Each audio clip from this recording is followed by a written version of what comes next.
Vocês da imprensa, juro para vocês, precisa tirar a TV a cabo de vocês. Porque para vocês só é bom agora o Manchester City ou o Real Madrid. Qualquer outro jogo é chato, vocês dormem, vocês não gostam, não é futebol, não teve passe, o mapa de calor ficou roxo, não ficou vermelho. Então, ontem o Flamengo ganhou por 1-0 só do Amazonas, lá em Manaus, com a foto. Põe a fotografia. Thiago quer pôr a fotografia do Gabigol rindo. Põe o Gabigol rindo aí. O Gabigol feliz de estar reintegrado ao grupo. Realmente o Flamengo. Olha lá. Tava 1-0 e estava feliz pelo resultado, Thiago. Para de pôr pilha no Melvet. Tava feliz que estava 1-0 para nós. E voltou a história que a ascensão do Flamengo brecou depois de 2 jogos. Teve um bom jogo contra o Corinthians, um bom jogo na semana passada pela Libertadores e agora de novo dá aquela estagnada. Renato, por que deu a estagnada? Não é porque já estava classificado? Meu Deus, como vocês estão chatos. Deu estagnada porque o Tite teve uma semana livre para treinar. A gente percebe se o técnico é bom ou não quando ele tem uma semana livre para treinar e a coisa piora. Foi exatamente o que aconteceu. Ele botou para jogar no 4-4-2, jogou 2 jogos ótimos. Ele disse, espera aí. Não. Vamos treinar uma semana de novo o meu 4-3-3 com pontinhas. Senhor Gerson, o senhor pare de se assanhar pelo campo inteiro. O senhor fique grudado lá na linha lateral, porque eu preciso gerar a tal amplitude.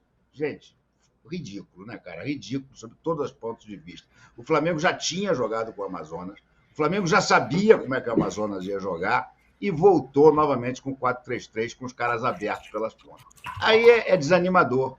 O Tite voltou 10 casas. Mas pior do que isso foi ele dizer, como ele disse na entrevista coletiva, que os jogadores dele, ele dá inteira liberdade na frente. A gente olha para o campo e não vê isso. Não foi o Tite que criou aquela famosa frase, o campo fala? Pois é, no caso, o campo fala, mas ele não escuta. Eu vou comprar um aparelho por mês e vou dar para o Tite, para ver se ele escuta o que o campo fala. Porque o campo está falando claramente que não quer jogar em 4-3-3 com atarrachado, quer jogar no 4-4-2. Mas não adianta. O campo fala, coitadinho, o campo já está rouco e ele não escuta.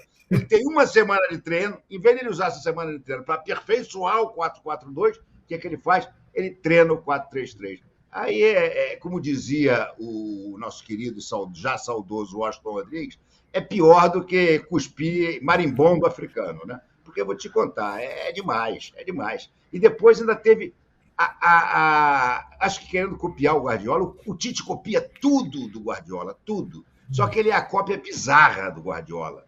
Quem são os mais velhos, lembram? Que tinha aquele quadrinho do Super-Homem e tudo, e o Super-Homem tinha o Planeta Bizarro, que eram todos cópias, mas cópias bizarras, todas quebradas. O Tite é uma cópia bizarra do Guardiola, porque ele, até a tal declaração que ele disse que o trabalho dele é levar a bola até o terço final e que a partir dali são os jogadores que resolvem. Gente, que mentira. Tite, você não ficou nem vermelho, Tite. Que coisa horrorosa. Teu nariz cresceu que nem o do Pinóquio, assim, ó. É inacreditável. Você atarracha o teu jogador lá na frente e vem dizer que o teu trabalho é fazer a bola chegar lá. Está muito mal feito esse teu trabalho, então, Tite, porque nesse teu 4-3-3 a bola não chega. Simplesmente não chega. Então, esquece o Guardiola um pouquinho. Vou te dar uma dica, Tite. Foca no Ancelotti. Foca no Ancelotti, filho. Esquece o Guardiola. Guardiola é tão genial que é tão difícil para copiar. Você, então, que não vai conseguir copiar o feito nunca. Você perdeu 2 Copas assim e está querendo afundar o Flamengo assim. É dose para sururucu enfurecida, como dizia também o Washington Rodrigues. Lembro a todos que o Flamengo se classificou, tá? Nas oitavas de final. Por enquanto só tem grandão. Põe aí o que o Tite falou agora sobre o Gabigol. Eu achei que ele fosse falar, eu também uso a camisa do Corinthians de vez em quando, mas não foi isso que ele falou, não. Põe ali, que o Tite, que usa a camisa do Corinthians de vez em quando, falou. Teve comigo, teve com o grupo todos também. Ele externou o seu sentimento, ele passou para vocês aquilo que é, aquilo que foi. E só tem um caminho, é trabalho.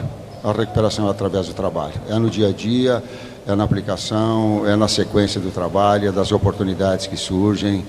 É todo esse processo que a gente busca de recuperação do atleta também. Todos são importantes, o Gabi é importante. E o Matheus Bach do lado dele? O Tite não, mas Não, ele já nem não. disfarça mais. O Matheus Bach agora dá entrevista antes do jogo. Aquela entrevista que todos os técnicos dão ao chegar no estádio. Todos os técnicos dão. Ninguém bota substituto. São os técnicos. Todos os técnicos vão sozinhos para a entrevista coletiva. Ninguém leva um par de jarra.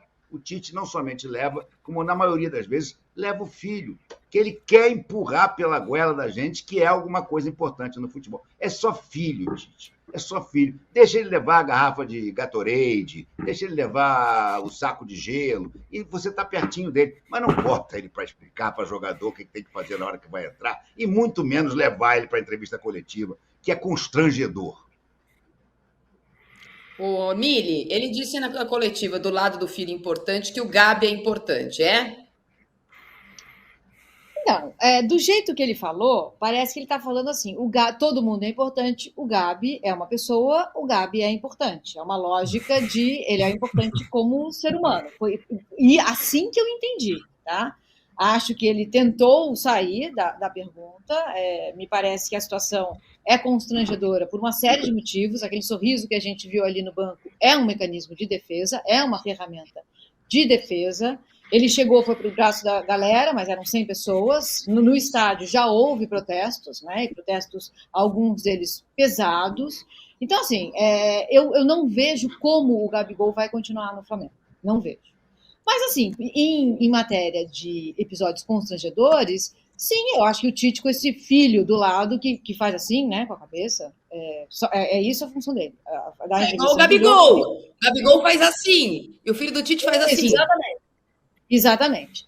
E, assim, já seria muito embaraçoso se fosse só assim, este é o Titinho. Mas não é só isso, né, gente? Primeiro, assim, vamos falar de meritocracia? Alguém quer abrir aqui o debate sobre meritocracia no Brasil? Não, né? Então vamos falar de outra coisa. O filho do Tite foi flagrado curtindo postagens transfóbicas e de violência contra a mulher. Nunca se falou sobre isso. Ele estava, se não me engano, na seleção, quando essa descoberta veio à tona. Não deu declaração. Acabou. Ninguém, a CBF não se pronunciou, a CBF se pronunciou na época, mas não diretamente sobre ele, os patrocinadores não se pronunciaram, é do jogo, né? É isso que a gente vê. Então, assim, me revolta por infinitos motivos ver essa imagem constrangedora do filho dele ao lado dele, fazendo assim com a cabecinha, como aquele cachorro que a gente coloca no painel do carro, sabe? O carro vai andando e o cachorro vai fazendo assim com a cabecinha. É isso aí que o Arnaldo fez. O Arnaldo, e aí? Sobre o Gabigol... Quanto tempo mais ele vai responder? Eu achei que ontem, sobre temperatura altíssima, pressão da floresta amazônica e torcida que abraçou, era uma hora de uma redenção. Põe ele para jogar, vai estar ganhando fácil, faz um golzinho, semana que vem não tem pressão no Maracanã, mas nada. Daí tem a semana que vem, terça-feira. Foi a situação contrária, né? Porque o gol não saía. Aí você fica pensando, se o Gabigol tivesse em mínimas condições, talvez fosse colocado para tentar fazer o gol. Eu fiquei pensando, eu estava conversando hoje à tarde com uns amigos, como o futebol, né? Ele, como diria o filósofo, é dinâmico. O jogo da ida, Flamengo e Amazonas, Maracanã, qual foi o jogo? Foi o da volta do Gabigol. Depois do corredor, todo mundo aplaudindo. O que aconteceu? O estádio estava a favor do Gabigol. O Flamengo não estava jogando pedrinha. O que o Tite fez? A primeira substituição era para o Gabigol ter jogado 15 minutos. O Tite antecipou a entrada do Gabigol, vocês lembram? No início do segundo tempo, e depois pediu desculpas na coletiva porque tinha colocado ele mais tempo. E ele não conseguiu jogar, evidentemente, estava com mais de fora. Pensa do jogo da ida para cá, o que o Gabigol fez. O cenário era todo favorável a ele. O Tite teve que engoli-lo, teve que colocá-lo, porque a pressão era a favor do jogador. O Gabigol conseguiu esfarelar todo esse capital de um jogo para o outro. E aí, ontem era o contrário. Ele não ia entrar nem se fosse a última substituição. Aí, o Flamengo fez o gol, definiu a classificação. Faltam 2 trocas.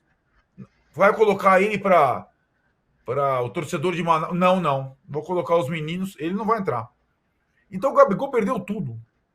O Gabigol tinha uma grande chance, porque o Flamengo não vinha bem, ele foi reconduzido ao time, ele tinha o apoio da galera, e ali eu não sei como ele... o que ele pensou, mas ele perdeu tudo isso. Eu tô com a Mili, e o Renato, eu já ouvi ele falando também. Eu acho muito difícil o Gabigol permanecer no Flamengo depois dessa janela. Não é renovar contrato, esquece, estou falando, ele deve ter proposta, porque tem muito clube que precisa de jogador da qualidade dele nesse meio de ano, e acho que o Flamengo vai acabar aceitando uma proposta e negociando o jogador. Não sei nem se é para o Corinthians, sei lá, o Cruzeiro, que agora está vindo com tudo aí em cima de nomes, mas eu acho que essa situação não volta mais. E agora, né, tá o Maracanã que vai ser o Coliseu para julgar o Gabigol, né? Vai ser o jogo da Libertadores e vai ser o clássico Vasco. São os próximos jogos do Flamengo com a torcida. Exatamente, é esse, né, Renato? Então é isso, não é aqui não, né? Então eu acho que talvez esse cenário, pela primeira vez, contrário, todo mundo assim, para o Gabigol, encerre a passagem dele pelo clube, e que não seria tão simples o Flamengo, curiosamente, nesse momento, resolver saída de jogadores estrangeiros para a Copa América, assédio ao Fabrício Bruno, possível saída do Gabigol. É um momento difícil, né, de você administrar sem poder inscrever jogadores ainda, né? Não é um momento fácil para o Flamengo, essa fase dura que vem pela frente depois do Milionários a partir do jogo com o Vasco. Ô Marília, tem um dado muito interessante nessa história. O Landim, pela vontade dele, o Gabigol não joga mais no Flamengo. Ele foi convencido pela comissão técnica, através do Marcos Braz, para que deixasse que ele ficasse à disposição, pelo menos agora nesses 2 jogos, porque o Flamengo não tem reserva para o Gabigol. O Carlinhos não pode jogar nem Copa do Libertadores, nem Copa do Brasil. O Bruno Henrique, que seria uma opção para centroavante, está machucado. Então, por isso, deixaram o Gabigol ir. Mas é óbvio que o Tite está tentando atender ao desejo do presidente Rodolfo Landim. Porque ele ontem fez 5 substituições, não botou nenhuma, nem chegou a chamar o Gabigol para conversar. Está na cara que o Gabigol, a tendência toda é não jogar mais pelo Flamengo. Aliás, o Cuca entrou em contrato com o Gabigol, né? O Cuca, técnico do Atlético Paranaense, e disse, vamos reviver a nossa parceria na época do Santos e tudo. E dizem que chegou a mandar uma proposta para ele, através do Atlético Paranaense, mas que o Gabigol não se interessou. Ou seja, ele não quer ir para o Atlético Paranaense. Ele quer ir para um clube em que ele acha que ele vai poder dar resposta para o Flamengo em grande estilo. Mas jogando essa bolinha, Gabriel, você não vai dar resposta nenhuma, muito menos em grande estilo. A gente já volta a falar de Flamengo e da situação do De La Cruz, que provavelmente vai ser convocado, né? Não sei qual a gravidade da lesão dele de ontem, mas eu brinquei mais cedo que todo mundo ia mandar mensagem para o Dorival, para pedir para ele levar o Estevão, às vezes leva o Estevão e o Veiga, convoca meio cada um, só para atrapalhar bastante, um pouquinho aqui, um pouquinho ali. Mas eu tenho uma informação da CBF aqui, está tendo uma reunião na CBF, da Comissão Técnica da Seleção Brasileira para avaliar a situação do Lucas Paquetá. Foi chamada de forma extraordinária essa reunião. Há já uma interlocução com a Federação Inglesa para saber se há prazos para o anúncio ou não de uma punição. Ele tem até o dia 3 de junho, que é o dia que começa a data FIFA, para entregar a sua defesa. O Lucas Paquetá está no Brasil, mas vai voltar para a Inglaterra. Ele já estava de férias, né? Só os jogadores com times com decisões a disputar ainda estão trabalhando, mas o Lucas Paquetá já estava de férias e estava no Brasil. Não sei se já está indo para a Inglaterra ou não, mas a informação que eu peguei agora é que ele vai voltar para a Inglaterra. E é grande a chance dessa desconvocação acontecer. Há uma preocupação da direção da CBF, que foi quem pediu para o Dorival se reunir. O Dorival vai ligar hoje ainda para o Lucas Paquetá, se é que ainda não ligou. Essa ligação vai acontecer e a comunicação sobre ele vai ficar ou não vai ser feita pelo técnico da seleção brasileira. Então, a seleção se movimentou agora à tarde para falar sobre isso. O assunto é muito sério, ainda não pude encaminhar o nosso pedido aqui do fim de papo, mas assim que a coisa estiver mais leve, eu encaminharei o pedido para desfalque do Palmeiras. Fiquem calmos, eu farei isso. Voltando ao Flamengo, Renato, o De La Cruz causa preocupação a lesão dele ontem. De novo, é o jogador que depois do 1-0, de nada funcionar, do posicional não funcionar, é o jogador que sempre, né, sai isento de críticas porque joga mais que todo mundo, corre mais que todo mundo, faz mais que todo mundo. O problema é que ele tomou uma pancada no joelho, né?